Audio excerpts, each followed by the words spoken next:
Light on करें सुन।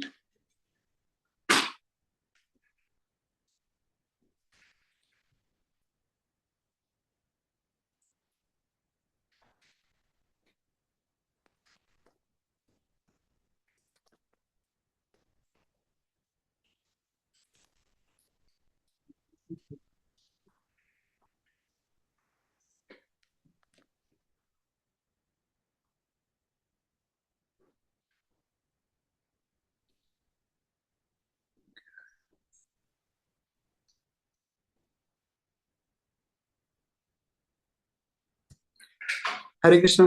सुन पा रहे? कौन होस्ट कर रहा है?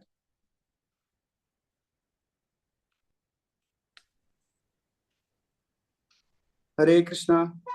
हरे कृष्ण ऑडियो प्रभु जी। हाँ, सुनाई दे रहा है यस प्रभु प्रभु जी। जी। हरे कृष्णा दंडोत। दंड सुनाई दे रहा है। जी जी।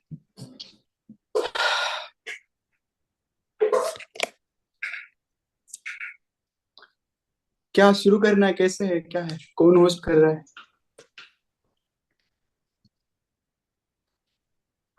Mehul Prabhu, are you there? Hare Krishna. हाँ, हरे कृष्णा प्रभु जी।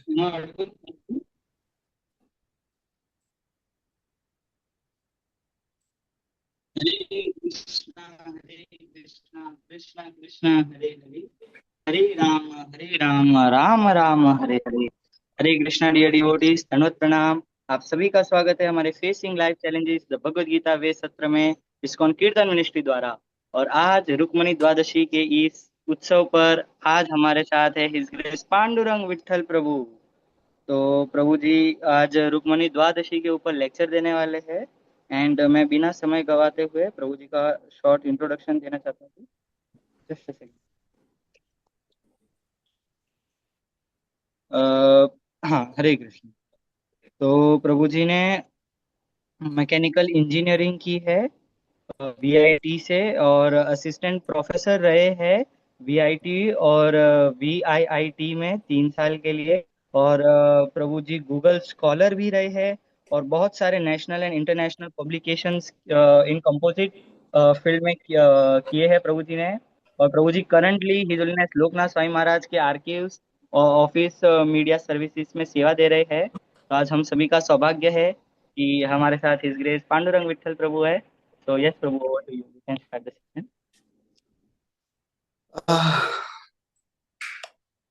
हरे कृष्णा। तो सर्वप्रथम मैं आभारी हूँ कि मुझे आज रुक्मिणी माता के जन्म अवसर पे, आज रुक्मिणी द्वादशी है, तो द्वादशी के दिन रुक्मिणी माता का जन्म हुआ था। और उसके उपलक्ष्य में मैं भी कृतार्थ हूँ कि आपने मुझे इतना इतना बड़ा संधि दिया है कि रुक्मिणी माता का मैं कुछ सेवा करूँ और उनकी सेवा में मैं अपनी वाणी को लगा दूं, ताकि मेरे वाणी का भी वृद्धि होगा।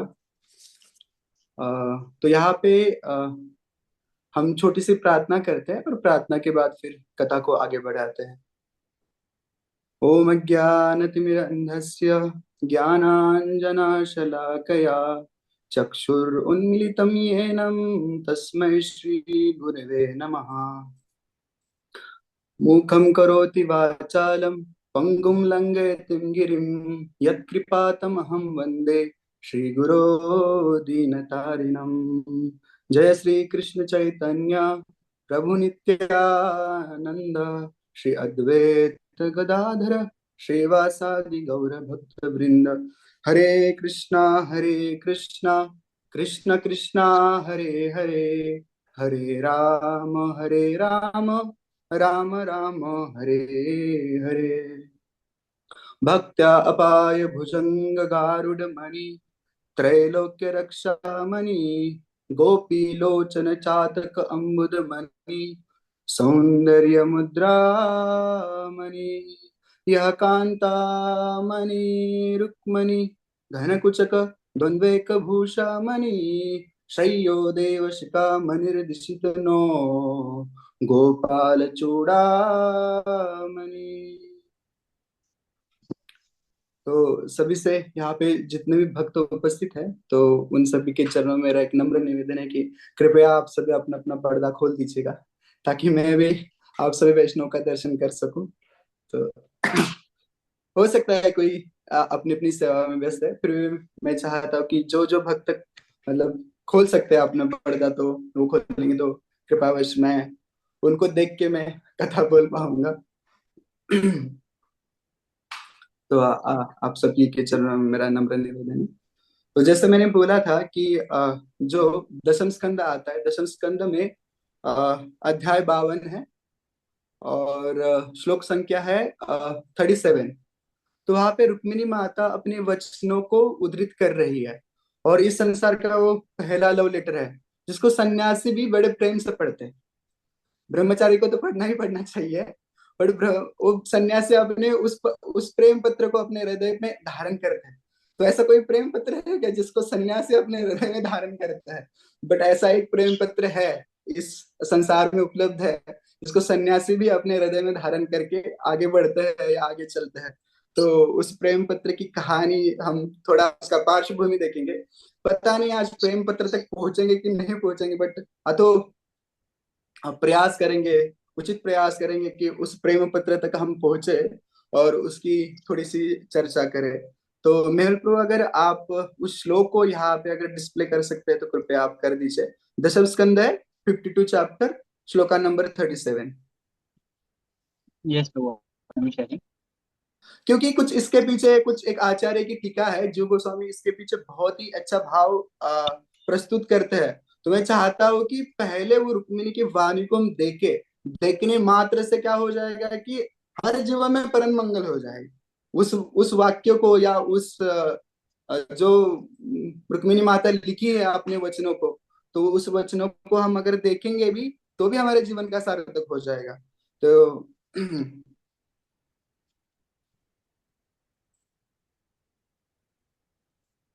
हाँ, तो ये आपके सामने ये श्लोक है। तो मैं चाहता हूँ कि सभी इसको 3 बार दोहराएंगे, मैं एक बार दोहराऊंगा, उसके पीछे फिर आप सभी दोहराइएगा, क्योंकि बहुत इंपॉर्टेंट है। फिर इसके पीछे जीव गोस्वामी का क्या भाव है मैं उसको बताता, या अपनी वाणी को मतलब जीव गोस्वामी जब इस श्लोक पे टीका करते हैं तो अपनी वाणी को किस प्रकार से शुरू करते हैं, मैं ये श्लोका के बाद बताऊंगा। तो श्री रुक्मिणी उवाच श्रुत्वा गुणान् भुवन सुंदर शृण्वतां ते निर्विश्यकर्ण विवरैर्हर्तो अंगतापम रूपम दृशाम दृश्यमताम अखिल अर्थलाभम तयि अच्युता विशति चित्रम पत्रपम में।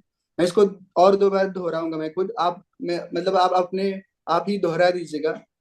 श्री रुक्मिणी उवाच श्रुत्वा गुणानुभुवन सुंदर शृण्वतांस्ते निर्विश्यकर्ण विवरैर्हर्तो अंगतापम रूपम दृशां दृश्यमताम् अखिल अर्थलाभम त्वयि अच्युता विशति चित्रं पत्रपं मे।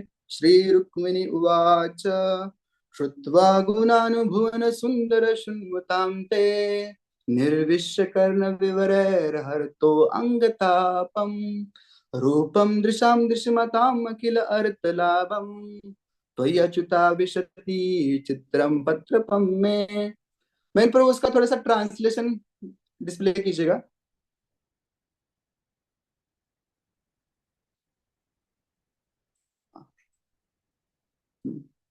ठीक है। ब्राह्मण द्वारा पढ़े जा रहे अपने पत्र में श्री रुक्मिणी ने कहा, हे जगतों के सौंदर्य, आपके गुणों के विषय में सुनकर जो जो कि सुनने वालों के कानों में प्रवेश करके उनके शरीर के ताप को दूर कर देते हैं, और आपके सौंदर्य के बारे में सुनकर कि वह देखने वाले की सारी दृष्टि संबंधी इच्छाओं को पूरा करता है। हे कृष्ण, मैंने अपना निर्लज्ज मन आप पर स्थित कर दिया है। ठीक है ब्रज जी, अब इसको हटा सकते हैं।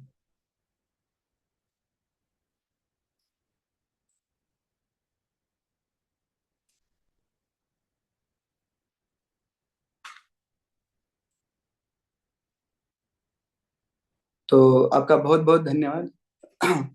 तो जो गोस्वामी जब इस श्लोक को मतलब टीका करने जाते हैं, तो वो विशेष प्रकार का एक मतलब अपने वाक्य को शुरुआती इस प्रकार से करते हैं कि नौमी श्री रुक्मिणी वाणिम सोमानिम वृद्धि सिद्धे। अभी जीव गोस्वामी एक ऐसे आचार्य हो गए कि जिन्होंने मतलब जब उन्होंने संस्कृत में उन्होंने 4 लाख, आप मुझे बताओ कि वैसे श्रीमद् भागवतम में भी 18,000 श्लोक है, बट जीव गोस्वामी अपने पूरे जीवन काल में 4 लाख श्लोकों की रचना की है उन्होंने। और वो आचार्य की जिन्होंने 4 लाख संस्कृत श्लोक लिखे, ऐसा नहीं कि मराठी में लिखे या हिंदी में लिखे या किसी अन्य लैंग्वेज में लिखे। तो वो क्या कह रहे हैं आप देखिए कि नवमी श्री कृष्ण श्री रुक्मिणी वाणी सो वाणी वृद्धि सिद्ध है।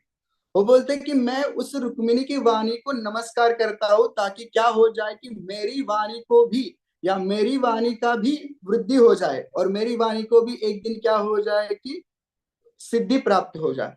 फिर वो आगे क्या कहते हैं कि सर्व आकर्षक नामापि चक्र से सद्रुतम यया। वो बोल रहे हैं कि बट इसमें एक बड़ी बात है। वो बोल रहे हैं कि जो श्री कृष्ण, उनका नाम में ही सर्व आकर्षण है, और या जो कृष्ण है वो स्वयं में सर्व आकर्षित है।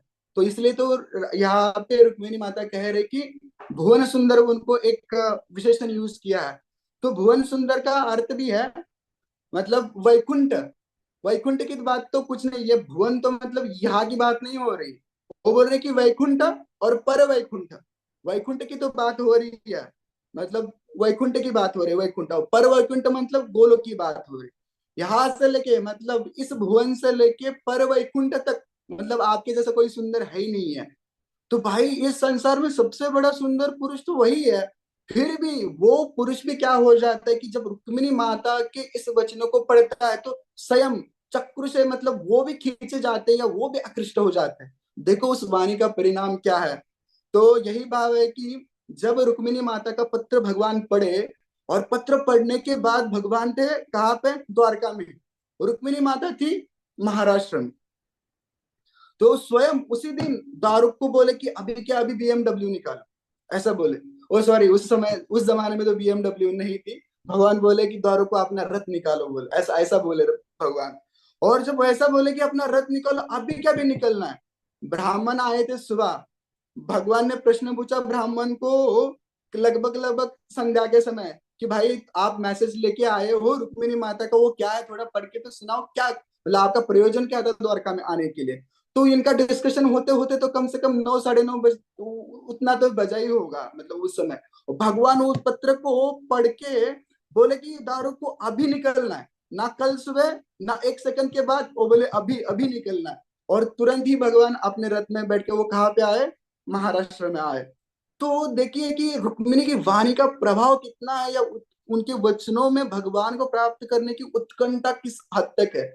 ऐसी उत्कंठा तो इसलिए उनकी वचनों में है। तो हम अगर उस वचनों को दोहराएंगे, तो मैं सुबह बता रहा था कि राधा पंडनाथ का मंदिर तो इस पार है, मतलब उस पार विट्ठल भगवान है और इस पार राधा पंडनाथ का मंदिर है। तो मैं जब क्लब भागवतम क्लास में कह रहा था कि हम इस वाणी को दोहराते हैं ताकि क्या हो जाए, वहां से द्वारका से भगवान वहां पे कौंडिन्यपुर आए, और अभी भगवान यहीं पे पंढरपुर में स्थित है, उस पार स्थित है। अगर हम इस वचनों को अगर दोहराते हैं या उस वचनों को हम क्या करते हैं कि बार बार रिपीट करते हैं या स्मरण करते हैं, तो उस पार से इस पार आने में कितना ही समय लगेगा।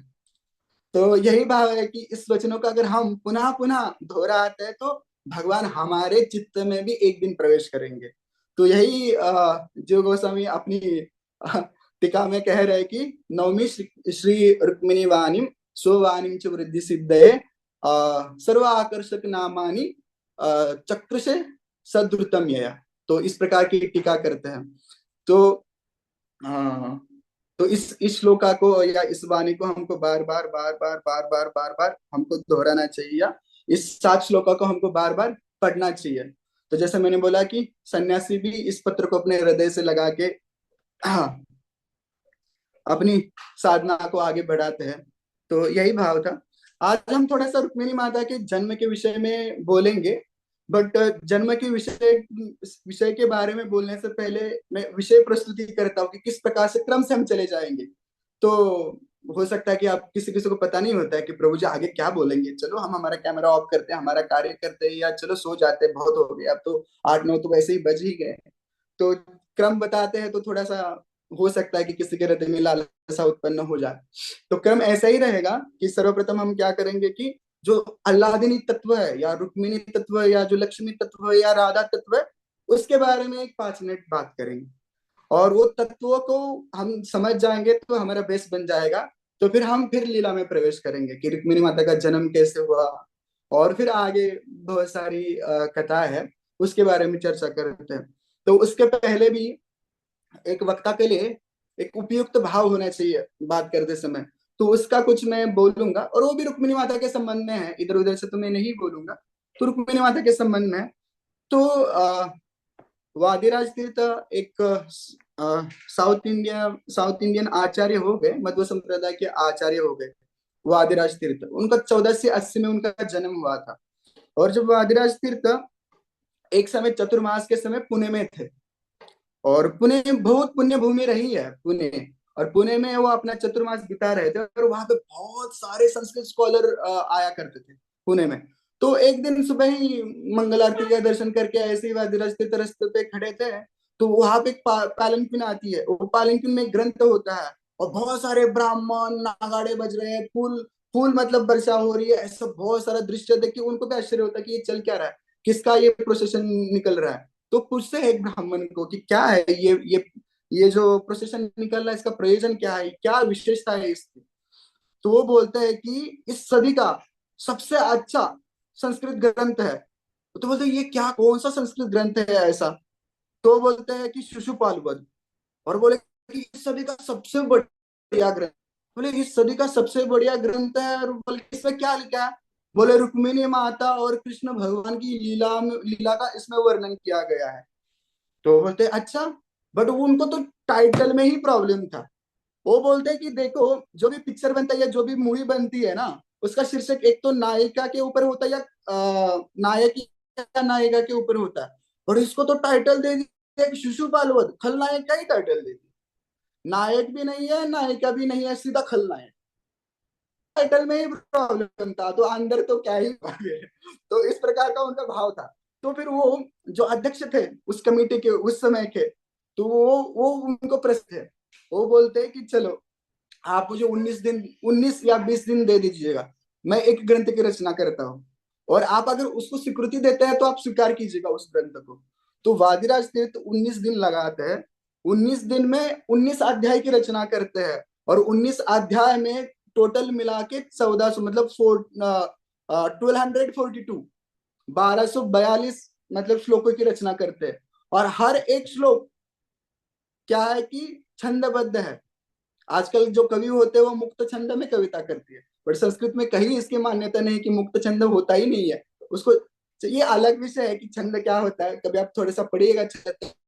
छंद में एक श्लोक की रचना, व्यक्ति को 4 से 5 दिन एक श्लोक की रचना करने के लिए समय लगता है। तो आप सोचिए उन्होंने 19 दिन में 1242 श्लोकों की रचना की। और 1242 श्लोकों की रचना की, और जब वो मतलब प्रस्तुत किया गया, तो उस सदी का सबसे उत्तम कोटि का मतलब ग्रंथ बन गया। और उन्होंने उस ग्रंथ का नाम क्या दिया पता है क्या? रुक्मिणी ईश विजय। मतलब जो रुक्मिणी के ईश्वर है उनकी विजय हो। उन्होंने दो नाम मतलब नायक और नायिका दोनों का उसको नाम दे दिया। और इस प्रकार से उस समय मतलब 1500 सदी में रुक्मिणी ईश्वर विजय करके एक बहुत ही बड़े काव्य की रचना हो गई। तो उसमें एक भाव आता है, वो पहले श्लोक में क्या बताता है। वो बोलते हैं कि अपंडितेन मया अर्जितम मुकुंद मुकुंद लीला कवि कंठमाला। फिर बोलते हैं कि मुकुंद लीला कवि कंठमाला अकौशलेन ग्रथित इति जाति प्रसन्नमाला किम उच्यते जंती।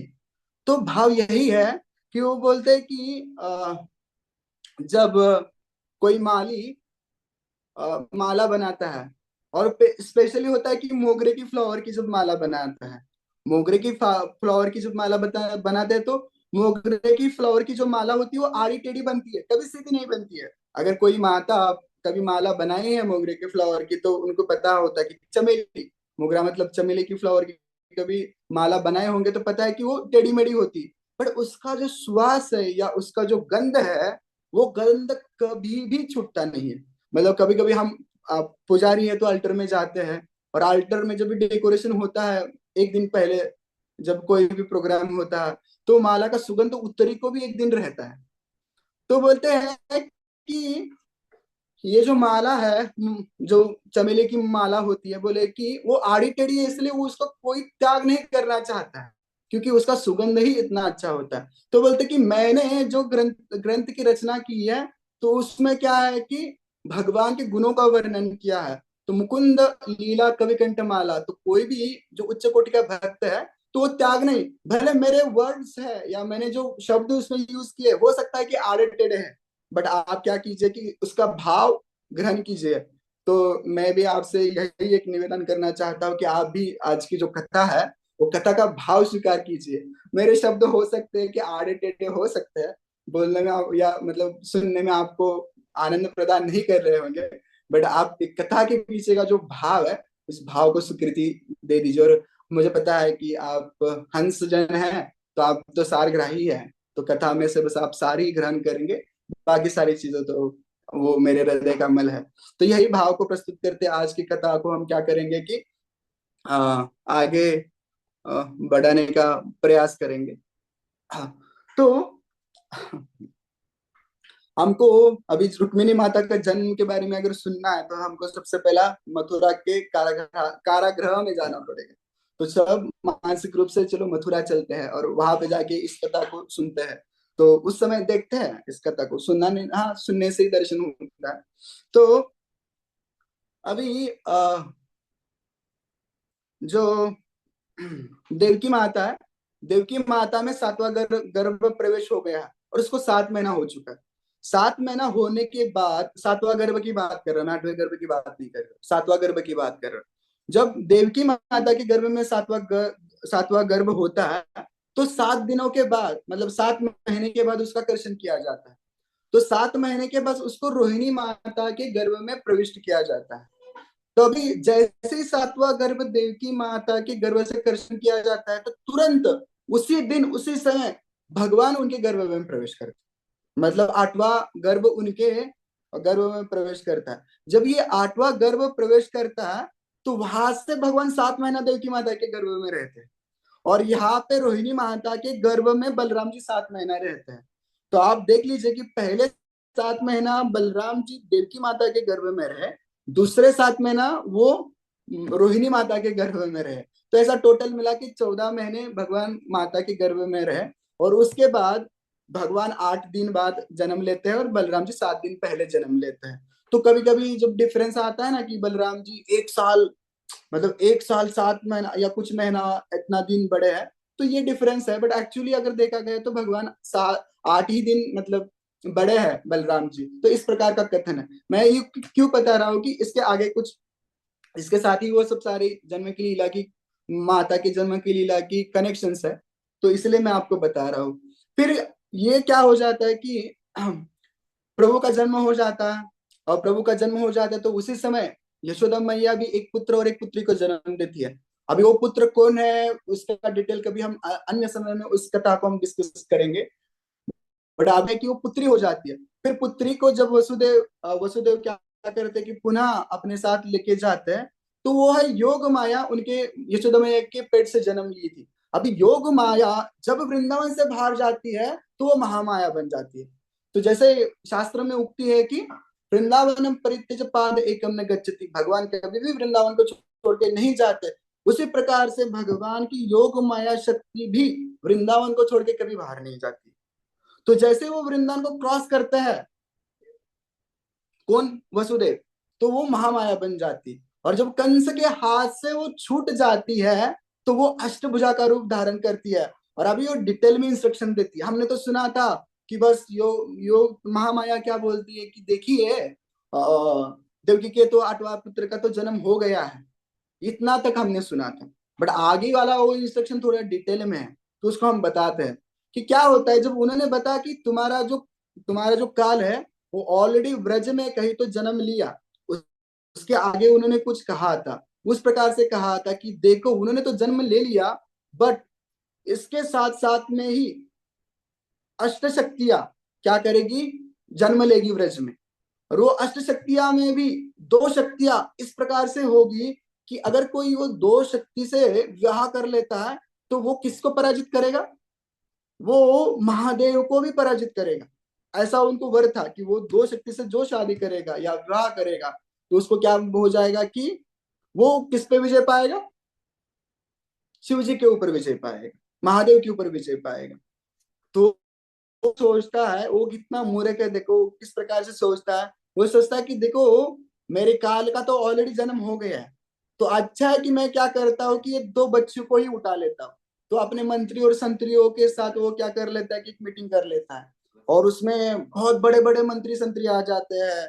उसमें बहुत बड़े बड़े असुर थे, और उसमें से एक असुरी भी थी, और उसका नाम है पूतना।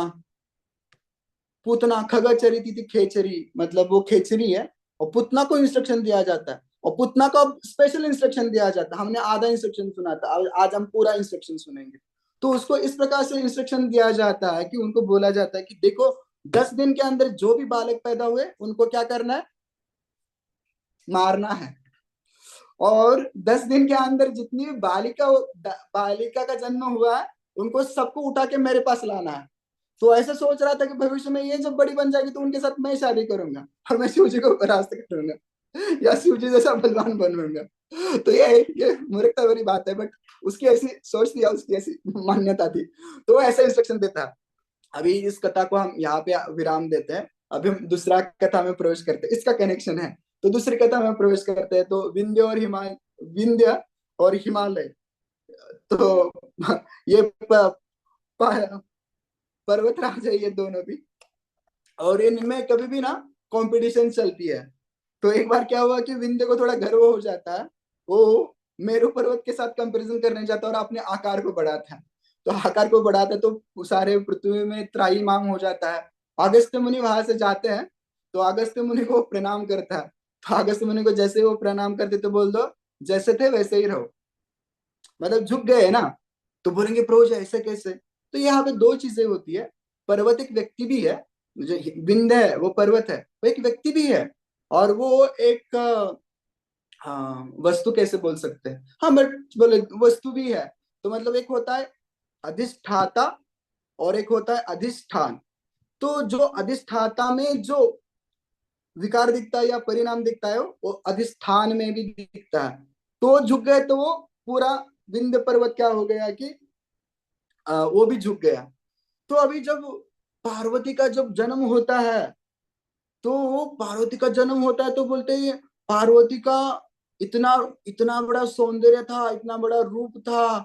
और पर्वतराज के तो जमाई बन गए, और जमाई बन गए तो कौन बन गए? शिवजी जमाई बन गए। तो ये तो अभी तक झुके हुए हैं। वो बोलते कि एक तो देखो कि इनके साथ कंपटीशन भी नहीं हो रहा है, ऊपर से उनके घर में इतनी ऐसी पुत्री का जन्म हो गया जिसके पति भी कौन है कि शिवजी है। तो फिर वो क्या करती कि वो ब्रह्मा जी की तपस्या करते हैं। ब्रह्मा जी की हजारों साल तपस्या करते हैं। ब्रह्मा जी प्रकट हो जाते हैं और ब्रह्मा जी को वर मांगते हैं, कि बोलते हैं कि ब्रह्मा जी को कि आप मुझे क्या कीजिए कि ऐसा आशीर्वाद दे दीजिए कि जो पर्वतराज है हिमालय, तो हिमालय से भी क्या है कि मुझे उनसे सुंदर पुत्री चाहिए और उनसे सुशील पुत्री चाहिए, और उनका जो मतलब हस्बैंड होगा उस पुत्री का वो भी पाप मतलब शिव जी से उच्च चाहिए। भाई इस संसार में है कौन फिर? महादेव, देवों में देव है तो महादेव, महादेव की फिर बचता कौन है? भगवान ही बचते हैं। और पार्वती के बाद मतलब जो भगवान की माया शक्ति है, माया शक्ति के ऊपर है ही कौन फिर? वो तो बची राधा रानी। तो फिर तथास्तु बोलते हैं। तथास्तु बोलने के बाद ब्रह्मा जी को याद आता है, क्या मेरा राधा रानी पे और भगवान पे अधिकार है? मैं उनको किसी में ऐसे मतलब किसी को आशीर्वचन में मैं उनको किसी को दे सकता हूँ क्या? तो भ्रमित हो जाते हैं। वो भी बोलते हैं अब करे तो करे, क्या करे ऐसी परिस्थिति में। तो वो खुद तपस्या करते हैं, खुद राधा रानी की तपस्या करते हैं 100 साल। और फिर 100 साल तपस्या करने के बाद उनको राधा रानी प्रकट हो जाती है। और राधा रानी प्रकट होने के बाद वो बोलते फिर ब्रह्मा जी को पूछते हैं कि क्या आपका प्रयोजन था इस तपस्या के पीछे? तो बोलते कि ऐसा ऐसा हो गया, मैंने विंध्य को तो क्या किया कि ऐसा वचन दिया है कि आप उनके घर में जन्म लेगी। तो बोले कि योग माया के योग माया के प्रयोजन से या इस सृष्टि के नियम से तो मेरा तो जन्म कृतिदा सुंदर के घर में होना चाहिए या वृषभानु महाराज के यहाँ पे होना चाहिए। ऑलरेडी वो उनके गर्भ में प्रवेश की थी। तो फिर बोलती है कि मैं योग माया को बोल देती हूँ उनको वहां से आकृष्ट किया जाए, या मतलब उनका भी कर्षण किया जाए, और विंध्य के पत्नी के गर्भ में उनको क्या किया जाए कि प्रवेश किया जाए। तो जब कर्षण हो जाता है तो ललिता का, विशाखा का, राधा रानी का भी कर्षण होता है। ऐसे मिला के टोटल मिला के 8 कन्याओं का कर्षण हो जाता है, और विंध्य की पत्नी के गर्भ में प्रवेश हो जाता है। जब वो विंध्य के पत्नी के गर्भ में प्रवेश हो जाता है तो कुछ दिनों के बाद विंध्य को 8 पुत्रियां उत्पन्न हो, मतलब वो होती है पुत्री रत्न के रूप में। ये जो 8 पुत्रियां है वो बहुत ही दिव्य थी। विंध्य तो मतलब फूल ही नहीं समा पाते हैं, और सबको निमंत्रण देते, सबको निमंत्रण देते कि मेरे यहाँ पे 8 पुत्री हो गए। और क्यों ना दे भाई, स्वयं जिसके यहाँ पे राजा रानी का जन्म हुआ होगा, ऐसी शक्ति का जन्म हो गया, वो तो कितना खुशी में होगा, उसकी खुशी का कुछ मतलब अ, क्या ही बोले। अ, ठीक है।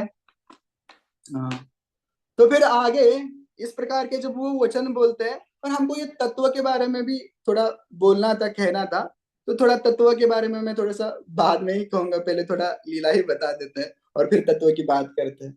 तो इस प्रकार का जब वचन निमंत्रण उत्सव जो मनाया जाता है, तो उसकी जो इंफॉर्मेशन है, या 8 पुत्री की मैं चलो नाम भी बता देता हूँ कि कौन से 8 पुत्री का जन्म उनके यहाँ पे होता है। तो सबसे पहले है राधा रानी, दूसरी है ललित, तीसरी है विशाखा, चौथी है चंद्रावली, पांचवी है श्यामा, शिव्या, पद्मा और भद्रा। तो ये 8 पुत्री का जन्म होता है। तो जब ये 8 पुत्री का जन्म होता है तो प्रभु बोलेंगे ये श्यामा, शिव्या, पद्मा, भद्रा ये कौन है? तो ये जो चंद्रावली है वो चंद्रावली चंद्रावली की सखी है, सखी है, उनके साइड की सखी है। और राधा रानी की साइड की जो सखिया है वो कौन थी? ललिता और उषा का। तो ये 8 पुत्री का उनके यहाँ पे जन्म हो जाता है। और ये 8 पुत्री का जब उनके यहाँ पे जन्म हो जाता है तो निमंत्रण उत्सव का बहुत बड़ा प्रोग्राम हो जाता है। और इस प्रोग्राम की वजह से क्या हो जाता है कि पूतना को भी इंफॉर्मेशन मिलती है, अरे इनके यहाँ पे भी तो 8 पुत्री का जन्म हुआ है, चलो उठाते हैं। तो बस वो एक त्रिन को लेती है, उस पर बैठती है, विंध्य में, विंध्य पर्वत के पास पहुंच जाती है। और वहां पे बहुत सारे ब्राह्मण मंत्र उच्चार कर रहे हैं, क्योंकि आज मतलब नामकरण संस्कार था, या मतलब जो भी नामकरण संस्कार नहीं होगा, जो कुछ भी संस्कार था तो उनका संस्कार चल रहा था। और उसमें ये 8 पुत्रियां रखी थी पालने में। तो 8 पुत्री को एक साथ उठाती है और आकाश में प्रवेश करती है। विंध्य बोलता है भाई मेरे सामने मेरी ही 8 पुत्री को ये खेचरी उठा के जा रही है, ऐसे कैसे हो सकता है, मैं ऐसे कैसे होने दे सकता? तो तुरंत ब्राह्मण को बोलते हैं कि पढ़ो मंत्र। और उस समय के ब्राह्मण भी इतने शक्तिशाली थे, मंत्र उच्चार शुरू कर देते। जैसे ही मंत्र उच्चार शुरू कर देते हैं तो जो पूतना की शक्ति है वो क्षीण होने लगती है। जैसे कि पूतना की शक्ति क्षीण होने लगती है तो उसके शरीर में एक दाह उत्पन्न होता है। और वो दाह उत्पन्न होने की वजह से वो आकाश में तो उड़ गई, और महाराष्ट्र के मार्ग से जा रही थी। महाराष्ट्र के मार्ग से जाते जाते जब वो यहाँ पे कौंडिन्यपुर में आती है, कौंडिन्यपुर में जब आती है तो वो क्या करती है कि एक पुत्री को वहां पे गिरा देती है, मतलब छोड़ती है अनावश्य, मतलब उसको नहीं छोड़ना था, उसको तो सारी पुत्रियों को आगे लेके जाना था। बट वो एक पुत्री छूट जाती है, वो पुत्री एक नदी में गिर जाती है, और वहां पे तुरंत ही सहस्त्र कमल उत्पन्न होता है, उस पुत्री को धारण करता है। तो फिर आगे वो आगे उस प्रकार से आगे बढ़ती है। तो आपको पता है कि राधा रानी एक जगह पे गिरती है, तो जो पुत्री गिरी थी वहां पे वो चंद्रावली थी। जो पुत्री गिरी थी वहां पे तो चंद्रावली थी। और भीष्मक राजा का तो नित्य नियम था कि वो स्नान करने के लिए उस नदी में जाते थे। तो सुबह सुबह जाते हैं, वो जब नदी में प्रवेश करते हैं और जब अपना स्नान आदि पूर्ण करते हैं तो उनको आंखों के सामने मानो कि सूर्य का प्रकाश झलक रहा है, ऐसा एक कमल दिखता है उनको। और फिर वो आगे आगे आगे बढ़ते हैं, पहले तो डरते हैं फिर आगे आगे बढ़ते हैं। और वो जो कमल को प्राप्त करते हैं, और कमल को प्राप्त करने के बाद उसको खोलते हैं, तो उसमें एक सुवर्ण की पेटी थी। और उस सुवर्ण की पेटी में अंदर ये रुक्मिणी थी, और रुक्मिणी की कांति भी इस प्रकार से थी कि मानो वहां पे उबलता हुआ, खोलता हुआ सोना रखा है। तो इसलिए रुक्मिणी माता का नाम हो गया रुक्मिणी, कि मतलब उनकी जो शरीर की कांति भी है वो किस प्रकार की थी, वो सोने, उबलते सोने की जैसी थी। तो अभी वो तो चंद्रावली थी, तो फिर कैसे प्रभु जी चंद्रावली रुक्मिणी कैसे बनी? तो उसकी एक कथा है। जब वो 5 साल की हो जाती है रुक्मिणी माता, जब मतलब चंद्रावली 5 साल की होती है, तो महामाया जो कि हिमालय में है, क्योंकि आपको तो पता है पार्वती का ही एक दूसरा रूप है महामाया, और वो जब हिमालय में थी तो वो जाम्बवान उस समय वहां पे तपस्या कर रहे थे। तो जाम्बवान को आदेश देती है कि आप क्या कीजिए, चंद्रावली का वृंदावन लीला का समय हो गया, अब वृंदावन में वो भगवान के साथ अन्य अन्य लीला करेगी आगे, तो आप क्या कीजिए कि उनको वृंदावन में लाइए। जब वो वृंदावन में उनको आदेश देते हैं, तो जाम्बवान यहाँ पे आते हैं भीष्मक राजा के यहाँ पे, और भीष्मक राजा के यहाँ से चंद्रावली को वो क्या करते हैं कि वृंदावन में लेके जाते हैं। फिर आगे उनको पौर्णमासी एक विशेष क्या बोल सकते हैं, विशेष अरेंजमेंट करती है भगवान की अन्य लीलाओं की, और सांदीपानी मुनि की मदर है और पूर्णमासी, और बहुत ही सहयोग है भगवान की अन्य अन्य लीलों में उनको। वो फिर चंद्रावली को क्या कर दे कि मुखरा देवी, जो राधा रानी की नानी है, कौन, मतलब कीर्तिदा सुंदरी की जो माँ है मुखरा देवी को उनको प्रस्तुत करते हैं। जब वो मुखरा देवी को प्रस्तुत करते हैं, तो फिर वो वृषभानु महाराज के भाई है चंद्रभानु महाराज, वो चंद्रभानु महाराज को उस पुत्री पुत्री को दिया जाता है, इसलिए उनका नाम है चंद्रावली। तो वो चंद्रावली बन जाती है। जब चंद्रावली महाराष्ट्र से गई, तो क्या किए कि उनका एक प्रकाश छोड़ के चली गई, और उस प्रकाश से फिर रुक्मिणी माता का जन्म हुआ। तो इस प्रकार से विस्तृत रूप में हम जानते हैं कि जो भगवान की भार्या है, जो प्रथम भार्या है, तो वो रुक्मिणी माता है। तो इस प्रकार से रुक्मिणी माता का जन्म हुआ। रुक्मिणी माता जन्म महोत्सव दिन की, तो इस प्रकार रुक्मिणी माता का जन्म हुआ। अभी कथा तो बहुत आगे है, विस्तृत है, बट मैं सोचता हूँ कि अभी हमको थोड़ा सा तत्व के बारे में सोचना चाहिए। अभी तो जन्म के बारे में सोच लिया, थोड़ा अभी तत्व के बारे में सोचते हैं और फिर एक कथा करते हैं छोटा सा। तो तत्व समझते हैं। तो क्या है भाई ये आह्लादनी शक्ति क्या होती है भगवान की? हम बहुत बार सुने हैं, मतलब बट इस विषय को कभी हम गहनता से समझते नहीं है। तो आदि लीला में बहुत सारे श्लोक आते हैं इसके बारे में, और बहुत विस्तृत रूप में उसका वर्णन भी किया है आदि लीला में। तो कुछ श्लोकों को मैं दोहराऊंगा। तो अब बस सुन के ही समझ जाएंगे कि श्लोकों का अर्थ क्या है। तो ऐसे बोला जाता है कि जगत मोहन कृष्ण तार मोहनी अत एव समस्तेर परा ठाकुरानी। तो ये पराशक्ति की यहाँ पे बात हो रही है। जगत मोहन कृष्ण, आपको तो पता है कि कृष्ण सर्व आकर्षक है, वो तो सबको मोह लेते हैं, बट उनको भी मोहने वाली एक शक्ति है। जगत मोहन कृष्ण ताहार मोहिनी अत एव समस्तेर परा ठाकुरानी। एक बार प्रभुपाद वृंदावन में कथा कर रहे थे, और कथा थी राधाष्टमी की, और प्रभुपाद बोले जा रहे हैं कृष्ण के ऊपर। प्रभुपाद 1 मिनट बोलते हैं, 2 मिनट बोलते हैं, आधा घंटा बोलते हैं, 45 मिनट बोलते हैं। तो लोगों को विस्मय, भ्रम उत्पन्न होता है कि सही में आज जन्माष्टमी है कि राधाष्टमी है। तो कोई कोई तो ऐसे बोलते हैं कि कोई तो प्रभुपाद को बताना चाहिए कि प्रभुपाद आज जन्माष्टमी नहीं है, राधाष्टमी है। तो इस प्रकार का भ्रम उत्पन्न हुआ। तो फिर अंत में प्रभुपाद क्या कहे कि देखो, ये जो इतने महान कृष्ण है, उस कृष्ण को भी आकृष्ट करने वाली हमारी कौन है? राधा रानी है। तो हो गया, मतलब जन्म राधाष्टमी का क्लास हो गया। अंत में बोलते हैं प्रभुपाद कि ऐसे कृष्ण को भी आकृष्ट करने वाली कौन है? राधा रानी है। तो इसलिए राधा रानी का भी एक नाम है मदन मोहन मोहिनी। तो हाँ, और फिर आगे वाला जो श्लोक है कि राधा कृष्ण सदा ऐचे एक ही स्वरूप लीला आस्वादने धरे द्वि रूप। बस उन्होंने क्या किया, लीला का आस्वादन करने के लिए ही भगवान ने 2 शरीर धारण किए। तो इसलिए रुक्मिणी को, या मतलब जो भगवान की शक्ति होती है, उसको एक वामांगिक शब्द कहा गया है कि अपने वाम अंग से, मतलब लेफ्ट साइड से भगवान ने क्या किया कि अपनी शक्ति का क्या किया कि अल्लादिनी शक्ति का निर्माण किया।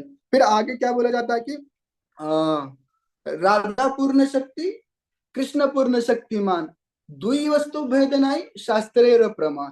शास्त्र भी इसका प्रमाण देता है कि राधा तत्व में और कृष्ण के तत्व में कोई भी अंतर नहीं। और आज का जो मेन कॉन्टेक्स्ट है, तो बोले कि अल्लादिनी कराय कृष्णेर रस आस्वादन अल्लादनी द्वारा भक्तर पोषण। तो ये जो अल्लादीनी शक्ति है कि वो क्या करती है कि कृष्ण को भी आनंद प्रदान करती है और वो भक्तों का भी पोषण करती है। तो कृष्ण को किस प्रकार से आनंद प्रदान करती है फिर अल्लादीनी शक्ति, तो अभी हम थोड़ा सा इस पे चर्चा करेंगे। तो बलदेव विद्याभूषण इस प्रकार से इस पे टीका करते हैं कि इस संसार में व्यक्ति का कार्य क्यों करता है, क्यों भाई क्या जरूरत है इस संसार में व्यक्ति को कार्य करने की, क्यों करता है। कभी किसी ने सोचा है कि कोई व्यक्ति कार्य क्यों करता है, क्रियाशील क्यों है इस संसार में। तो वो बोलते हैं कि दो ही चीजें हैं, आत्यंतिक सुख प्रवृत्ति, अत्यंत आत्यंतिक दुख निवृत्ति। मतलब जो मेरे पास दुख है मैं उसको दूर करना चाहता हूँ, और जो मेरे पास अनवांछित है, मेरे पास सुख नहीं है, जो सुख नहीं है मैं उसकी प्राप्ति करना चाहता हूँ। तो यही है ना, संसार में हर किसी को लगता है कि मुझे दुख नहीं चाहिए, हम उसके लिए प्रयास करते हैं। अब जैसे हम बीमार पड़ते हैं तो तुरंत टैबलेट लेते हैं, क्यों भाई, किसी को बुखार पसंद है क्या, किसी को भी पसंद नहीं। तो मतलब अनवांछित जो चीज है हम हमारे से दूर करना चाहते हैं।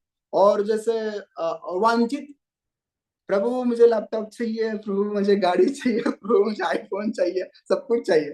तो ये लोगों को लगता है कि इस विषय में सुख है, तो इसके लिए जो मेरे पास नहीं है उसको प्राप्त करने के लिए मैं क्या कर रहा हूँ, आत्यंतिक सुख प्रवृत्ति। तो इसको मैं चाहता हूँ, ये मुझे चाहिए, ऐसा हर एक को लगता है कि इससे मुझे सुख मिलेगा। तो ये दो दो चीजों के लिए ही कार्य करता है। तो फिर प्रश्न ऐसा उठता है कि हमारे अंदर कुछ कमी है तो हम कार्य करते हैं, और हमारे पास कुछ प्राप्त करना मतलब कमी है उसको दूर करना है, और जो नहीं है उसको प्राप्त करना है, ये दो चीजें होगी। बट अब आप मुझे बता दीजिए कि जो परम सत्य है या परम भगवान है उनको क्या करने कार्य करने की क्या जरूरत है, भाई वो क्यों कार्य करे। आप मुझे बताओ कि जो पाश्चात्य देश के बहुत सारे क्या बोलते हैं दार्शनिक हो गए, दार्शनिक मतलब फिलोसोफर्स हो गए, अभी वो फिलोसोफर्स क्या बोलते हैं कि उनकी भी एक परम सत्य के बारे में उनकी एक चर्चा है। वो इस प्रकार से बोले, अरिस्टोटल बोलते हैं कि भगवान क्या है कि भगवान ऐसे व्यक्ति है कि उनको कोई कार्य करने की जरूरत नहीं, वो परफेक्शन है। किस प्रकार से परफेक्शन है मैं आपको बताता हूँ कि कोई पेंटिंग होती है हम उसमें कलर भरते हैं, तो एक ऐसा स्टेज आएगा कि उसमें और कलर अगर हम डालेंगे तो क्या हो जाएगा, वो पेंटिंग खराब हो जाएगी। मतलब एक स्टेज में वो पूर्णत्व प्राप्त करेगा। पूर्णत्व जब प्राप्त करता है तो भाई उसमें कुछ ऐड भी नहीं कर सकते, उससे कुछ निकाल भी नहीं सकते। तो उसी प्रकार एक ग्लास है पूरा भरा हुआ, उसमें एक भी बूंदा अगर हम ज्यादा डालेंगे तो पानी बाहर आएगा, वो पूर्ण है ना, उसमें कुछ भी क्रिया करेंगे तो क्या हो जाएगा, गड़बड़ हो जाएगा। तो उनके हिसाब से जो पूर्ण भगवान है वो क्या है कि फ्रोजन परफेक्शन, ना वो कुछ क्रिया करते हैं ना कुछ करते हैं। और व्यासदेव भी, महर्षि व्यास भी वेद सूत्र में भी इसकी चर्चा कर रहे हैं, ऐसा नहीं कि वो भी सेम ही कह रहे हैं कि जो परम सत्य है या परम तत्व है उसको कार्य करने की जरूरत नहीं है। तो फिर भगवान क्यों कार्य करते हैं, प्रश्न तो बड़ा है कि भगवान फिर कार्य क्यों करते हैं। तो रामानुजाचार्य इस प्रकार से बोलते हैं कि भाई भगवान कार्य नहीं करते हैं, वो तो उनका मतलब वो तो उनकी लीला है। कार्य किसको बोला जाता है और लीला किसको बोला जाता है, एक एग्जाम्पल देखिए बताता हूँ। कोई एक रईस आदमी है, बहुत पैसा है उसके पास, बहुत बहुत पैसा है, और उसकी बड़ी बड़ी फैक्ट्री है, सब कुछ है। वो सैटरडे संडे क्या करता है कि यूएस की फ्लाइट बुक करता है, यूएस में जाके गोल्फ खेलता है।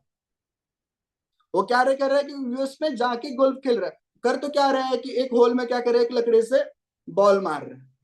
तो किसी को लगेगा भाई ये व्यक्ति कितना क्रियाशील है, कितना कार्य कर रहा है, इंडिया से जाके अमेरिका गया और अमेरिका में जाके क्या कर रहा है कि एक होल में एक बैट से क्या कर रहा है कि बॉल डाल रहा है, किसी को लगेगा।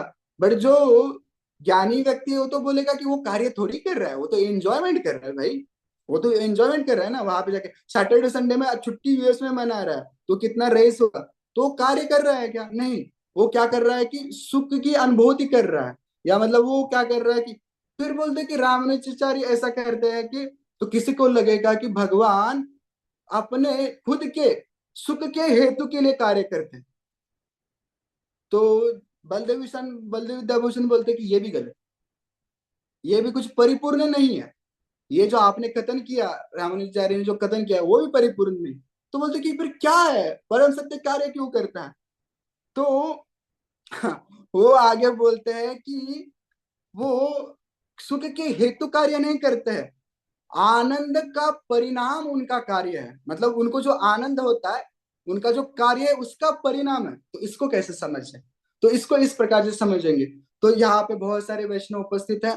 कभी मतलब किसी को पुत्र रत्न या पुत्री रत्न उत्पन्न मतलब हो गई होगी जब उनको, तो उनको कितना हर्ष होता है, तो तालियां बजाते हैं।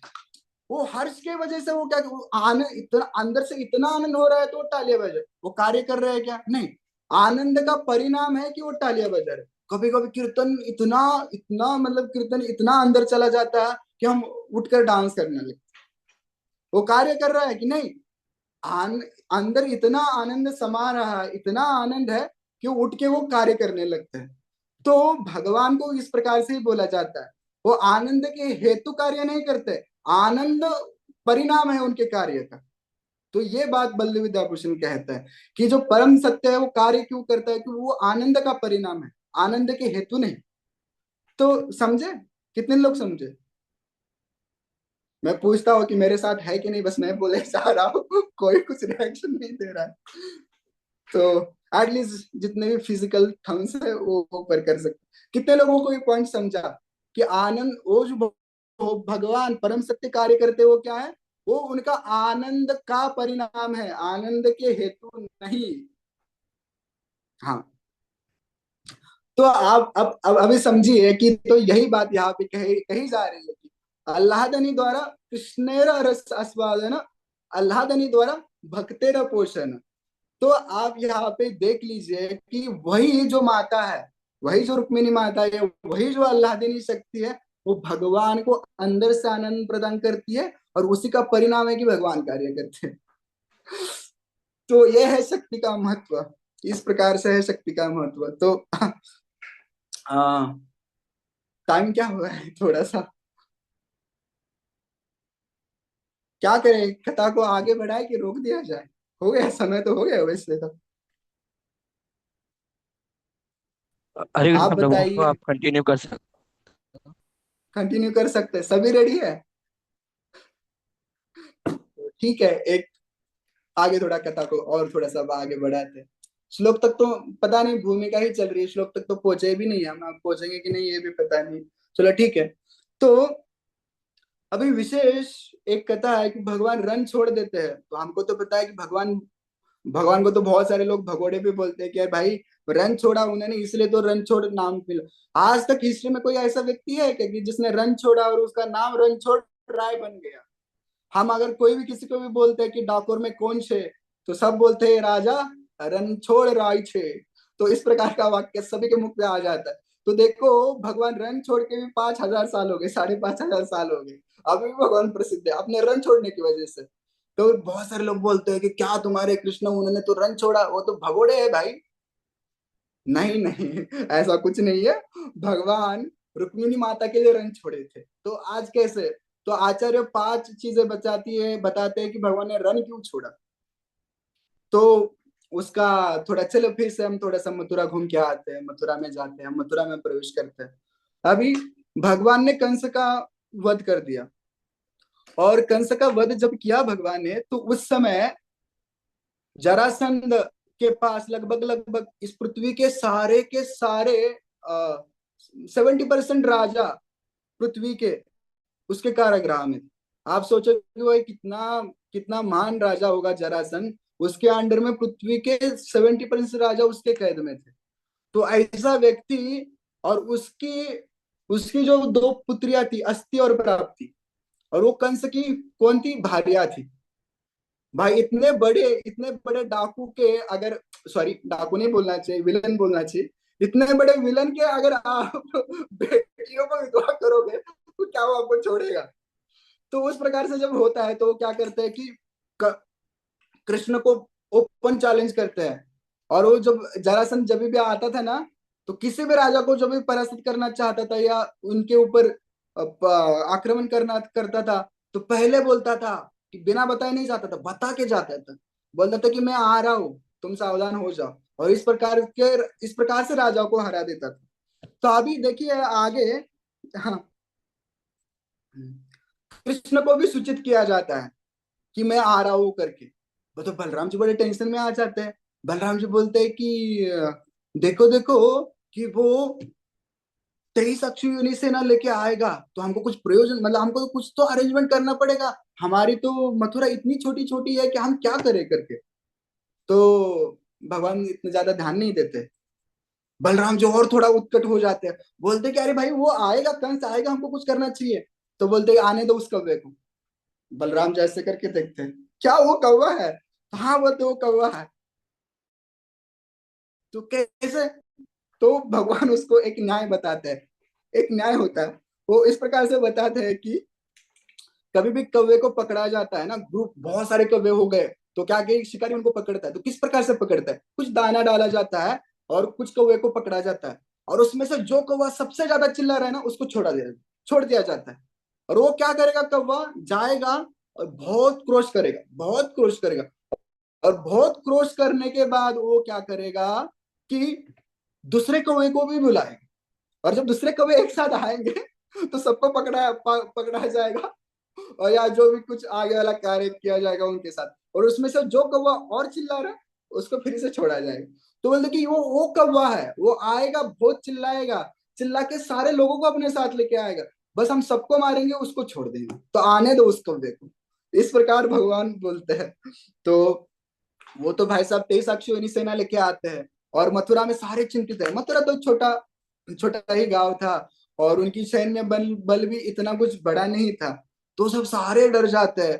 फिर उग्रसेन महाराज, फिर अक्रूर, ये सारे चिंतित हो जाते हैं। कृष्ण बलराम बोलते कि हम दोनों ही युद्ध करने जाएंगे। अबे 13-14 साल के लड़के, और वो क्या बोल रहे कि 23 अक्षौहिणी, 23 अक्षौहिणी सेना का कुछ कुछ 20 लाख के आसपास कैलकुलेशन होता है। 20 लाख 7 हजार 100, ऐसा कुछ जो कैलकुलेशन है उसका। आप थोड़ा सा कीजिएगा, थोड़ा सर्च कीजिए, बट अराउंड 20 लाख है, मुझे इतना तो पता है कि अराउंड नहीं, अराउंड 50 लाख है। 50 लाख उसका अराउंड 23 अक्षौहिणी सेना का कुछ कैलकुलेशन है। तो इतने सारे सैन्य बल को लेके आए, और वो ये दोनों बोल रहे कि हम दोनों ही युद्ध करेंगे। तो फिर कुछ सैन्य बल उनके साथ दिया जाता है, ऐसे ही बोले कि जाओ करके। फिर प्रवेश करते हैं कृष्ण और बलराम, युद्ध मतलब युद्ध भूमि में प्रवेश करते हैं। जब दोनों युद्ध भूमि में प्रवेश करते हैं तो क्या हो जाता है कि कृष्ण को देख के किसी को अचंभित नहीं हो जाते, उनको तो पता है कि ये भाई बहुत पराक्रमी है। उन्होंने मतलब पुतना को मारा था, छक्कासुर को मारा था, त्रिनावत को मारा था, अघासुर को भी मारा था, बकासुर को मारा था, और गोवर्धन धारण किया था। तो इतना ज्यादा विस्मित नहीं हुए। बरो जब बलराम जी को देख के तो बहुत हंसने लगे। बलराम जी अपने साथ एक मुसल और एक हल ये लेके आए थे। बोले कि ये देखो ग्वाला अभी भी सुधरा नहीं है, जाकर खेती बाड़ी करना चाहिए, तो हल इधर लेके आया है। और बोले कि ये जो मुसल था उससे तो मसा कूटना चाहिए, भाई यहाँ पे क्या कर रहा है? और हंसते हैं, दांत निकाल निकाल के हंसते हैं। बलराम जी मन में संकल्प करते हैं कि जिन्होंने हंसा है उनके दांत में गिरा के रहूं, ऐसा मन में संकल्प करते हैं बलराम जी। फिर कथा आगे बढ़ती है, और वहां पे आचार्य भगवान का वर्णन, मतलब भगवान का वर्णन मेघ के साथ तुलना करते हैं। भगवान का जो एरो है, एरो सारंग, भगवान के जो एरो का कंपैरिजन इंद्रधनुष के साथ करते हैं, और भगवान के जो बाण है उसको बिजली के साथ करते हैं। और जब आप बताओ कि ऐसे रणभूमि में, ऐसी वर्षा की परिस्थिति में जब वर्षा हो जाएगी जहां पे, तो आप मुझे बताओ कि क्या हो जाएगा? जो वर्षा हो जाएगी, तो वर्षा को उसको किसके साथ कंपेयर किया है? शत्रु पक्ष के रक्त के साथ कंपेयर किया है। और तुरंत मतलब शंख बजते हैं, शंखनाद होता है, युद्ध शुरू होता है, और 1 सेकंड में युद्ध समाप्त। आप बोलोगे ये कैसे हुआ? आप मुझे बताओ, जब बिजली गिरती है तो क्या होता है? 1 सेकंड में, मतलब कितना भी बड़ा पेड़ हो या कितनी भी बड़ी बिल्डिंग हो, 1 सेकंड में नहस हो जाती है। तो आप मुझे बताओ कि कृष्ण बलराम क्या नहीं कर सकते? तो 1 सेकंड में युद्ध समाप्त। और जरासंध को तो ऐसा लगता है कि मेरे कार के नीचे किसने जोर से चाटा लगाया, जोर से, मतलब चारों तरफ उसको क्या दिख रहा है? बस रात में हम देखते हैं आकाश के तरफ, तो वैसा प्रतीत होने लगा उसको कि मैं क्या कर रहा हूँ, कि चांद तारे देख रहा हूँ, मेरे साथ हुआ क्या? समाप्त नहीं हुआ। तो आचार्य वहां पे वर्णन करते हैं कि दोनों शत्रु पक्ष के, दोनों दोनों पक्षों के क्या हुआ कि जो उन्होंने कवच पहने थे या गार्ड पहने थे वो विफल हो गए। बोले क्यों? ऐसा क्यों? बोले जो कृष्ण के पक्ष के साइड में सब सारे लोग थे, उनको तो उनके उनका जो कवच है उसको तो हवा भी छू नहीं पाई। और जो शत्रु पक्ष है उनके जो तो कवच थे तो वो तो रहे ही नहीं, उनको आर पार करके कितना तो बाणों ने प्रवेश किया और सबका सबका मृत्यु हो गया। आप मुझे बताओ 50 लाख लोग एक साथ मरेंगे तो क्या ही होगा, वहां पे क्या ही दशा हुई होगी। तो आ, तो आप मुझे बताए कि इतने सारे लोग मरे, तो बलराम जी ने किसको मारा और कृष्ण ने किसको मारा, कैसे कैसे समझेंगे? कोई बता सकता है अनम्यूट करके? कैसे समझेंगे? अरे बहुत सिंपल है। जिनके जिनके हाथ पैर और दांत मतलब बत्तीसी गायब हो गई थी, उनको किसने मारा होगा? बलराम जी मारे। वो संकल्प किए थे भाई कि एक की भी बत्तीसी जो जो हंसे है उसकी बत्तीसी गायब करूंगा और उनके हाथ पैर तोड़ दूंगा। और नॉर्मल जो ऐसे ही मरे हुए थे तो उनको भगवान ने मारा। इस प्रकार से वहां पे वचन कहा गया है। फिर आगे उनको वरुण पाश में बलराम जी उनको वरुण पाश में बांध देते हैं और वरुण पाश में बांध के मथुरा के चौराहे में खड़ा कर देते हैं। बोलो देखो ये शत्रु पक्ष का सेनापति है, देखो बोले ये लेके आया था 23 अक्षौहिणी सेना। सारे मथुरावासी उसके ऊपर हंसने लगते हैं। और जब ऐसी परिस्थिति हो जाती है तो बलराम जी बोलते हैं कि वो काक है ना, बोले चिल्लाने वाला कौवा है, गेट लॉस्ट। वो क्या बोलते हैं कि गेट लॉस्ट, तुम जाओ। तो फिर उसको कौन लेके जाता है?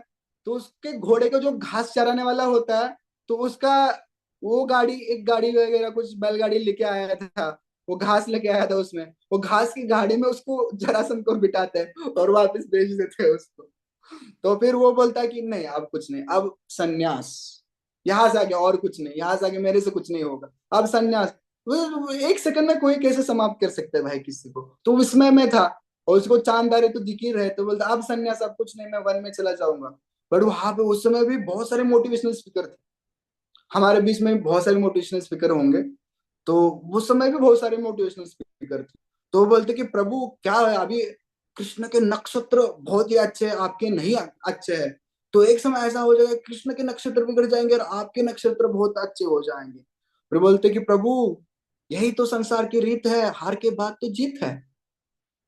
तो ऐसे वचनों को वो सुनते हैं। जब ऐसे वचनों को सुनते हैं तो फिर उनसे उनके बलून में हवा भर दी जाती है। फिर से 23 अक्षियों ने सेना लेके आता है भाई, फिर से पिटता, फिर से चला जाता, फिर से आता, फिर से पिटता, फिर से चला, ऐसे 3 बार हो जाता। 3 बार होने के बाद जो मथुरा वासी थे, मथुरा में कुछ विदूषक है, आपको तो पता है कि हर एक शहर में विदूषक होते हैं। तो वो चौराहे में वो क्या करता है कि अपनी चर्चा करते हैं। तो बच्चे बच्चे में ये चर्चा फैल रही थी, वो कौन है, वो बार बार आता है पीट के चला जाता है। तो बच्चे कहते थे वो जरासंध है, वो जरासंध है, वो जरासंध है। तो इस प्रकार के वचन वो कहते थे। फिर अब ये नहीं बताऊंगा कि 17वीं बार क्या हुआ था, हमारे पास वैसे भी समय बहुत ही पर्याप्त मात्रा में नहीं है। तो कभी फिर कभी डिटेल में चर्चा करेंगे। 17वीं बार में तो एक अलग प्रसंग हुआ था। अरे भाई वो 18वीं बार आता है, 23 अक्षौहिणी सेना फिर से लेके आता है। तो चलो ठीक है। डिम्बक और क्या नाम था उसका, चलो ठीक है, चलो वो कथा बाद में कभी करते हैं। तो जब ये 18वीं बार आता है, तो 18वीं बार जब आता है तो भगवान को अब विशेष प्रयोजन करना था। तो विशेष प्रयोजन क्यों करना था उसका भी डिटेल में आचार्य वर्णन करते हैं कि ऐसा परिस्थिति उत्पन्न हुआ था कि एक देखो, अभी भगवान को पता है कि 2 दिन के बाद 23 अक्षौहिणी सेना लेके जरासंध आएगा, आधमकेगा मथुरा के बाहर। और उसी समय काल यौवन 3 करोड़ सेना लेके आया था। भाई ये तो 50 लाख लेके आया था, वो तो 3 करोड़ सेना लेके आया था। तो बोले कि ये है कौन काल यौवन? तो यौवन तो आपको पता है कि यौवन कौन होते हैं, तो सारा दुनिया उनसे परिचित है कि यौवन कौन है, सारे दुनिया को ग्रस्त करके रखा है आप यौवन लोगों ने, तो आपको पता है कि कौन है वो। तो इस प्रकार जब वो 3 लाख सेना लेके आने वाला था, तो उनकी भी एक कथा है।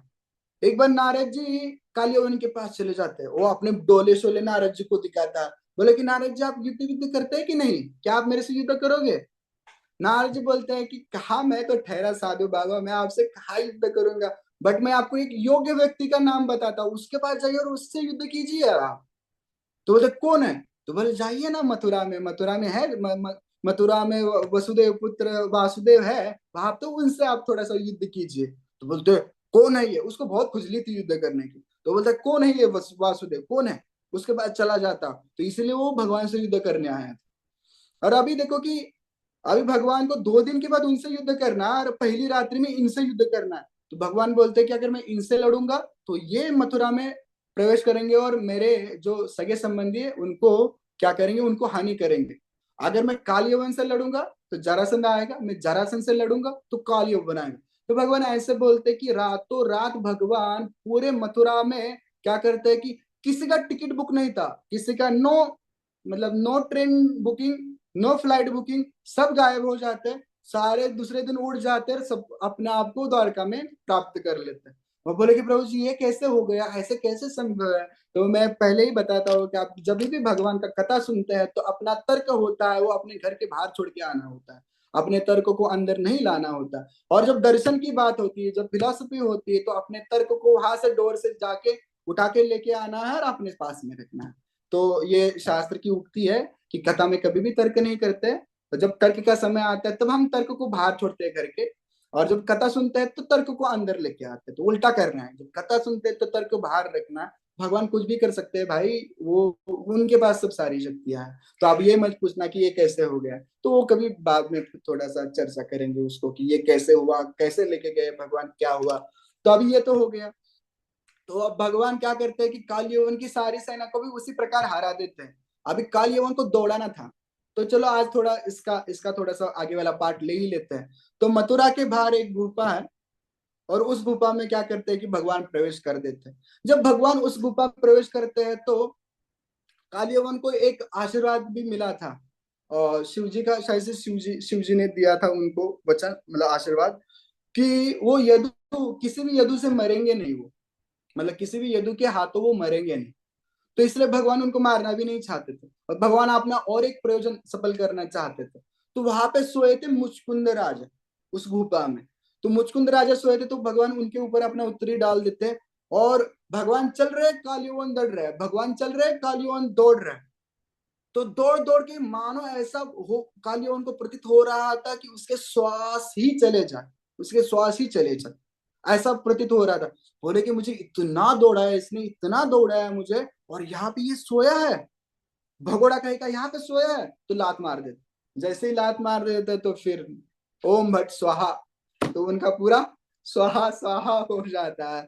क्योंकि हाँ, देव असुर संग्राम में क्या हुआ था कि जरा ये देव असुर संग्राम में मुचकुंद को क्या किए थे कि देवों के साइड से, मतलब सुरगण है, और सुरगणों के साइड से क्या किया था कि युद्ध किया था।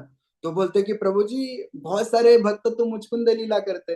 भाई अभी यहाँ से आगे आप कभी नहीं कहोगे कि क्या करेंगे कि वो ऐसी मुचकुंद लीला करते, कोई नहीं कहेगा। क्योंकि उनका जो प्रयोजन था सोने का, उसको हमको समझना है। वो आचार्य उसके ऊपर टीका करते कि क्या प्रयोजन था उनका सोने का। जब वो देव असुर संग्राम कर रहे थे तो उन्होंने क्या किया कि देवों में और असुरों में क्या किया कि द्वेष देखा, कि मतलब एक जीव होके भी दूसरे जीव के प्रति कितना मतलब द्वेष है, और इस द्वेष में कितनी तो लोगों की हत्या हो गई। तो उनका हृदय पिघल गया कि वो बोले कि वो भगवत भगवत भगवत भक्त थे। तो वो बोले कि भगवत भक्त तो चींटी को भी नहीं मारता है, तो इतने सारे लोगों का रक्तपात देख के या मृत्यु देख के उनके हृदय में भी क्या होने लगा कि वो दाह उत्पन्न होने लगा। और फिर वो ऐसा बृहस्पति से ऐसा आशीर्वचन मांगते हैं कि भाई, बृहस्पति और गर्ग मुनि भी बोला गया है कहीं कहीं, तो गर्ग मुनि से ऐसा आशीर्वाद मैं जब भी उठू, मतलब अभी जाके मैं क्या कर, वो बोलते कि मैं ऐसा वर क्यों मांग रहा हूँ कि मैं सोने का मतलब कोई भी उनको उठाएगा तो जिन पे भी उनकी दृष्टि पड़ेगी तो वो क्या होगी, भस्म हो जाएंगे, ऐसा वर मिला था। तो उनको पता था कि बाद में भी देव असुर संग्राम हो सकता है, तो उस समय भी ये मुझे डिस्टर्ब करने आएंगे। तो भले मैं वर ही ऐसा मांग लेता हूँ कि कोई मुझे डिस्टर्ब करने नहीं आएगा, और जब मैं उठूंगा तो बस भगवान का दर्शन होना चाहिए। तो ये भाव था उनको सोने के पीछे। तो आप कभी भी ऐसा मत बोलिएगा कि मुझको जैसा हमको भी सोना है, तो ऐसा नहीं, ये भाव था उनका। तो बहुत बार गलत धारणा होती है भक्तों की, अरे मुझकुन तो सोए और भगवान की प्राप्ति की, ऐसा नहीं है। तो ये भाव है। और वही मुचकुंद आगे जाके कौन बन जाते कि पुंडलिक बन जाते। तो उनके वजह से भगवान पंढरपुर में आए। उनको भगवान वचन दिए थे कि अभी तुम्हारा प्रयोजन पूरा नहीं हुआ, तुमको और एक जन्म लेना पड़ेगा, और तब मैं उस समय तुमको क्या करूंगा कि पूर्ण रूप से दर्शन दूंगी। तो वही भगवान पंढरपुर में आए, और उनके वजह से आज हम भगवान को पंढरपुर धाम में देखते हैं कि प्रभु को निवेदन किए कि प्रभु मतलब इस तारीख को दिया माता जी क्या करेगी कि पंढरपुर में आएंगे, तो उनके लिए आप रुक जाइए प्रभु जी। और इस डेट में यश प्रभु पंढरपुर आएंगे, तो प्रभु आप उनके लिए फिर रुक जाइएगा प्रभु जी। तो इस प्रकार से वो नम्र निवेदन किए भगवान को, तो भगवान यही आप लोगों को दर्शन देने के लिए रुके हैं अभी तक, और अभी तक आपकी ओर राह देख रहे हैं। तो हाँ, ऐसे भक्तों के भी चरणों में हमारा शत शत प्रणाम है कि पुंडलिक की वजह से आज भगवान आज भी यहाँ पे स्थित है। नित्य धाम है वैसे भगवान का, बट एक लीला के स्वरूप में इस प्रकार से। तो अभी ये हो गया, अभी ये एपिसोड खत्म हो गया। अभी क्या करते हैं कि फिर से उस एपिसोड में जाते हैं कि अभी 2 दिन के बाद कौन आने वाला है, जरासंध आने वाला है। और फिर युद्ध भूमि में सब आते हैं युद्ध भूमि में। और जब सब युद्ध भूमि में आते हैं, तो कृष्ण बलराम एक साइड से ऐसे पलायन करने लगते हैं, मतलब भागने लगते हैं। तो सब अचंभित होते हैं। पहले तो जरासंध को ऐसा लगता है कि उस साइड तो भगवान की कुछ सैन्य तो नहीं है क्या, वो ऐसा देखता है। उस साइड कुछ नहीं था, कृष्ण और बलराम दौड़ रहे। तो पहली बार उनके हृदय में एक आनंद का एक किरण उमड़ जाता है। वो बोलते हैं कि भाई ये तो मेरे से डर के भाग रहा है करके, सब छोड़ो चलो कृष्ण बलराम के पीछे। तो वो दौड़ने लगता है, उनके लिटरली उनके पीछे दौड़ने लगता है। और जरासंध दौड़ता है दौड़ता है दौड़ता है, और थक जाता है। वो अपने रथ को बुलाता है, वो फिर रथ में बैठ जाता है। फिर भी वो भगवान को पकड़ नहीं पाता। वो तो फिर भगवान प्रहर्षण पर्वत पे चढ़ जाते हैं। प्रहर्षण पर्वत को पूरा सारी सारी साइड से आग लगाई जाती है, और फिर भगवान वहां से कूदते हैं और फिर द्वारका चले जाते हैं। तो आचार्य यहाँ पे बताते कि भाई भगवान भागे क्यों। अब तो मेन पॉइंट तो यही है, इसलिए तो इतना सारा कथा किया कि भगवान भागे क्यों भाई।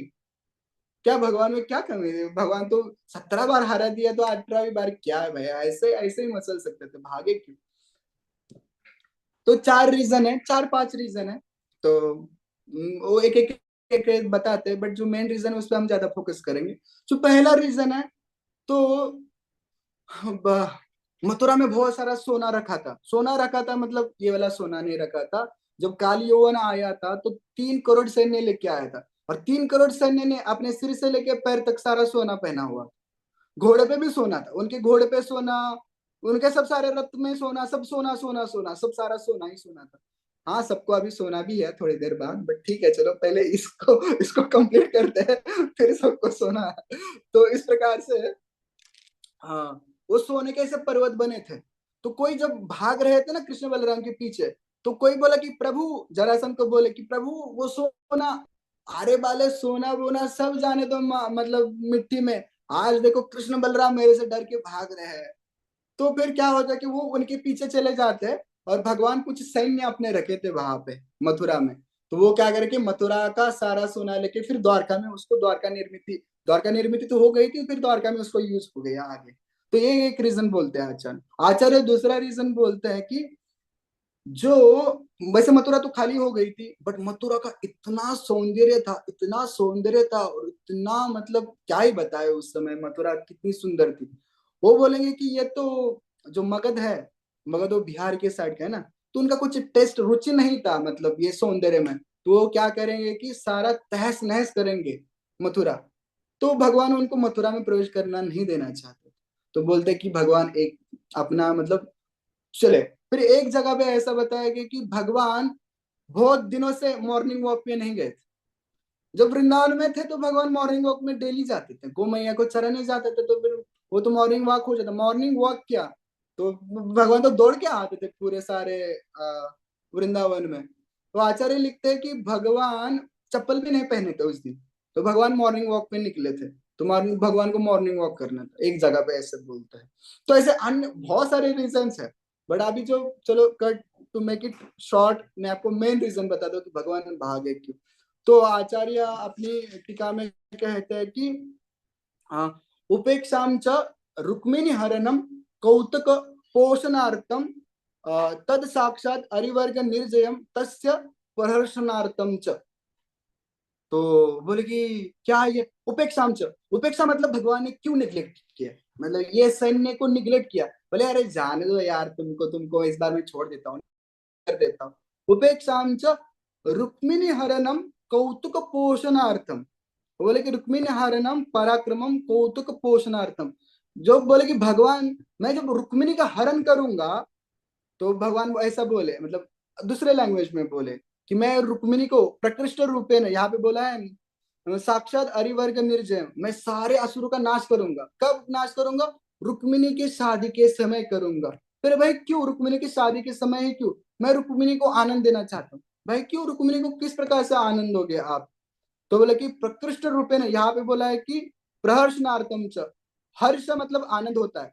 प्रकृष्ट रूपे न, प्र आगे जोड़ा है, मतलब आचार्य ने प्र जोड़ा। प्र मतलब मैं उनको विशेष प्रकार से आनंदित करना चाहता हूँ। क्यों? भगवान बोलते हैं कि मैं जब शादी करूंगा रुक्मिणी से, तो मेरे शादी में कोई बाराती तो होने चाहिए ना। अभी मैं इनको यहाँ पे मारूंगा तो मेरे बाराती कौन बनेंगे वहां पे? देखो, अगर किसी का भी शादी हो रहा है और उसके शादी में कोई बाराती ही नहीं है, तो किसी को आनंद आएगा क्या? नाचने वाले भी तो कोई चाहिए ना। भगवान बोलते कि उस समय मैं आपको दौड़ा दौड़ा के मारूंगा, तभी मैं आपको असली रूप में नचाऊंगा। तो आचार्य बोलते कि क्यों, ऐसा क्यों? रुक्मिणी क्या उनको मारते समय देखना चाहती है क्या? बोलते भगवान बोलते हाँ, क्यों नहीं देखना चाहती? तू कैसे देखना चाहती?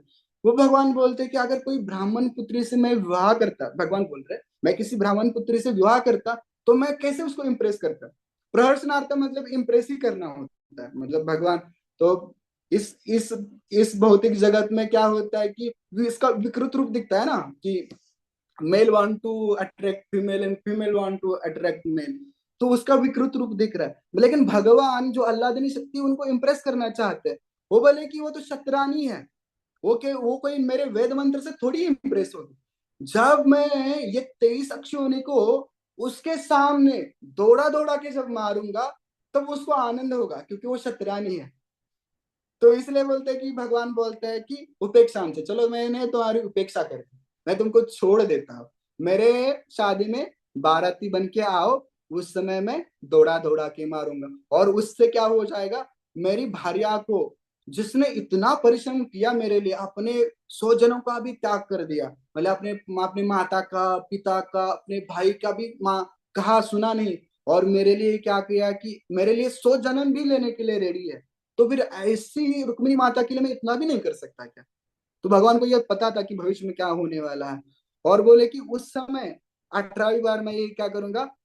उस समय जो हुआ युद्ध, वो सही में युद्ध हुआ था 18वीं बार, और उसमें भी भगवान ने उनको हरा। तो इस प्रकार से आचार्य बोलता है कि रुक्मिणी माता को इंप्रेस करने के लिए भगवान ने क्या किया कि रन छोड़ दिया। इसलिए भगवान क्या बन गए? रन छोड़ राय। तो वही रुक्मिणी माता के लिए भगवान इतना अथक प्रयास किए, और ये 18वीं बार नहीं मारे उनको, और छोड़ दिया ऐसे पाराथी बनने के लिए। तो होप, अभी समय क्या हुआ है?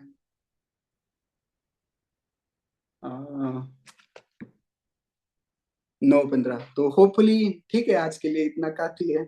तो हम जितना सुने हैं उसको थोड़ा हजम कर लेते हैं, और उसे भी चिंतन मनन कर लेते हैं। और कई अन्य समय में जब कभी भी रुक्मिणी माता की कथा आएंगे, तो फिर यहाँ से आगे फिर भगवान द्वारका चले जाता है। द्वारका में पहले फिर बलराम जी का शादी होता है। और एक एक होता है कि एक एटिकेट है, एक एटिकेट होता है कि बड़े का शादी होने से पहले खुद का शादी नहीं करते हैं। तो भगवान बलराम जी का लाइन क्लियर करते हैं पहले। उसका भी बड़ा कथा है कि किस प्रकार से भगवान बलराम जी को भी लालच देते हैं और उनका शादी करवाते हैं, और फिर अपना शादी करवाते हैं। ऐसा किए, अगर हम बड़ों से पहले शादी करते हैं, ब्रह्मचारी अगर कोई बनता है तो वो अलग बात है। बट कोई, मतलब बड़ा भाई से पहले शादी कर लेते हैं, तो एक परिवेता द्वेष होता है, मतलब दोष होता है। तो वो दोष हमको लगता है। तो उस दोष को बचने बचने के लिए भगवान पहले बलराम जी का लाइन क्लियर करते हैं, और तुरंत जैसे ही बलराम जी का शादी होता है, ये एपिसोड द्वारका में प्रवेश किए भगवान, और तुरंत बलराम जी का शादी हो जाता है, और 1 महीने के अंदर ही फिर रुक्मिणी माता से विवाह कर लेते भगवान। तो ये आगे आगे वाला एपिसोड है पूरा। तो किस प्रकार से शादी हो गया, किस प्रकार से भगवान ने बलराम जी का लाइन के क्लियर किया, किस प्रकार से रुक्मिणी माता का अपहरण किया, विस्तृत रूप में है, बहुत सारी चीजें हैं। तो जब भगवान भविष्य में कभी आपकी सेवा करने का अवसर प्राप्त किए तो प्रयास करेंगे आपकी सेवा करने। तो कृपया जो भी इस कथा में अच्छा लगा आपको, तो वो मेरे गुरु महाराज और परंपरा की देन है। और जो कुछ भी आपको आपके मन को असंतुष्ट किया वो मेरे मन की मलिनता है। तो इसी भाव में आज की कथा को हम विराम विराम देते हैं। हरे कृष्णा कृष्णा कृष्णा हरे हरे, हरे राम राम राम हरे हरे। ठीक है। तो कौन है? मेहुल प्रभु है? प्रणाम जय श्री राम। हरे कृष्णा। हरे कृष्णा प्रभु। हरे कृष्णा प्रभु जी, आपका बहुत बहुत धन्यवाद आज के सत्र के लिए। हम प्रार्थना करते हैं कि ऐसे आपके और सत्र हो और आपका हमें और संग मिले और हम लाभान्वित हो। और ऐसे ही हमारे फेस मतलब जो लोग नए जुड़े हैं आज, जो नए पार्टिसिपेंट्स हैं, उन सभी से अनाउंसमेंट है कि ऐसे रोज हमारे हर दिन हमारे facing life challenges Bhagavad Gita पे इस्कॉन कीर्तन मिनिस्ट्री द्वारा रोज भगवद गीता के एक श्लोक के ऊपर सत्र होते हैं, हर दिन एक एक श्लोक के ऊपर। तो अगर आप चाहे तो नीचे हम संपर्क दे रहे हैं, तो आप कॉल करके मतलब या फिर मैसेज करके आप पूछ सकते हो। और किसी को कुछ सेवा भी करनी है तो आप मैसेज कर सकते हो। तो चलिए सभी प्रभु जी का धन्यवाद करते हैं हरे कृष्ण महामंत्र के साथ। सभी लोग अनम्यूट करिए। हरे कृष्णा कृष्णा कृष्ण कृष्णा हरे हरे, हरे हरे राम राम राम राम राम राम हरे हरे हरे। गुरु राम। श्री प्रभुपाद जय हाँ, दंडवत प्रणाम जय प्रभु जी। हरे कृष्ण प्रभु जी, दंडवत प्रणाम। हरे कृष्ण प्रभु जी। हरे कृष्ण प्रभु जी, दंडवत प्रणाम। हरे कृष्ण प्रभु जी, दंडवत प्रणाम। हरे कृष्णा प्रभु जी।